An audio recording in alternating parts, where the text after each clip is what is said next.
Hello hi नमस्कार आ गोटे नुआ भिडियो को आपण मानक स्वागत करछि। आशा करछि आपण माने भलर थे मु भी बहुत भलर अछि। चलंतु आज बनेबा एटा को माछ मु तो माउसी के पचारली माउसी कहले कि कंटा मोहुराली कहले से आपण माने कोन कहछन कमेंट में जल्दी आपण माने माछ चिन्हि चंदी कि जानि चंदी कमेंट माध्यम रे जणेबे। चलंतु बनेबा आजिरो रेसिपी तरकारी बनेबा।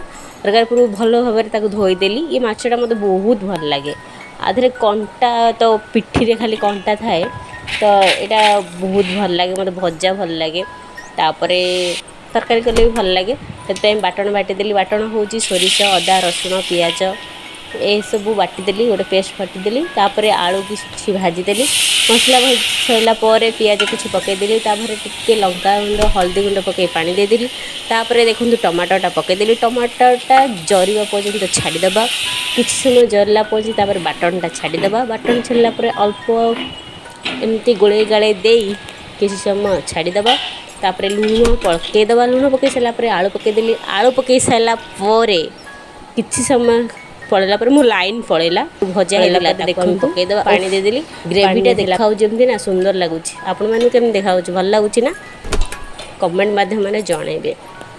मु तो यही प्रोसेस रे कर शिखी यही प्रोसेस रे भी माछ तरकारी करे मत भी बहुत भल लगे।